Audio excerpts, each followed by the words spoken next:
हाई सुने जा भैया, प्रधानी का चुनाव सामने बा। हर प्रत्याशी झंडा डंडा लेकर के मैदान में उतर गई बालू, लेकिन बेसवान तिराहीपुर कोठावा ग्राम सभा की 10 वर्ष प्रधान रह चुकी है श्रीमती मंजू शर्मा जी। अब की बार राजनाथ शर्मा उर्फ राजू शर्मा प्रधान बनने जा रहे हैं। इनके जैसा विकास का काम कोई भी प्रधान पूरे ब्लॉक या क्षेत्र में नहीं किया है। इसलिए इस गांव की महिला, हर घर की महिला अपने परदेसी पति को फोन करके बुला रही है कि आप लोग आ जाइए, राजू शर्मा के वोट देवे के बाद फिर प्रधान बनावे के बहो भैया। देखी जा, सुनी जाऊ का कहत बा लोग अपना अपना परदेसी से। राजू शर्मा जिंदाबाद जिंदाबाद जिंदाबाद, मंजू शर्मा जिंदाबाद जिंदाबाद जिंदाबाद, आपकी जनता जिंदाबाद जिंदाबाद जिंदाबाद, मंजू शर्मा जिंदाबाद जिंदाबाद जिंदाबाद। आइल बा चुनाव सैया, टिकट कटैत तू विदेशवा से अइत ना।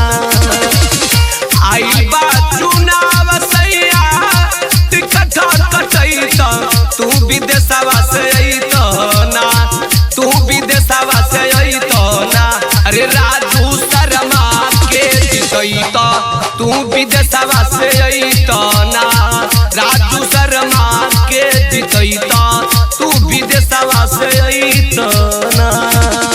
तिराहीपुर बेसवान में कदम बढ़ैत सैया बम्बे से अइत ना, राजा बम्बे से अइत ना। राजू शर्मा के जितैत सैया बम्बे से अइत ना, राजू शर्मा के हो जितैत सैया बम्बे से अइत ना। राजू शर्मा जिंदाबाद जिंदाबाद जिंदाबाद, मंजू शर्मा जिंदाबाद जिंदाबाद जिंदाबाद, आपकी जनता जिंदाबाद जिंदाबाद जिंदाबाद, मंजू शर्मा जिंदाबाद जिंदाबाद जिंदाबाद।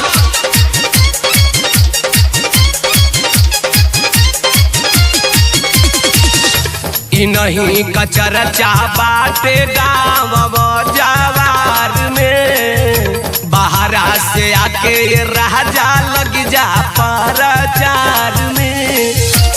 सुनतन की नाजी, इनही का चर्चा बाटे गाँव जवार में, बाहरा से आके राजा लग जा प्रचार में। अब की इलेक्शन में कदम मिलैत लुधियाना से अइत ना, राजधानी से अइत ना। राजू शर्मा के हो जितैत सैया दिल्ली से अइत ना, राजू शर्मा के हो जितैत हरियाणा से अइत ना। राजू शर्मा जिंदाबाद जिंदाबाद जिंदाबाद, मंजू शर्मा जिंदाबाद जिंदाबाद जिंदाबाद, आपकी जनता जिंदाबाद जिंदाबाद जिंदाबाद, मंजू शर्मा जिंदाबाद जिंदाबाद जिंदाबाद।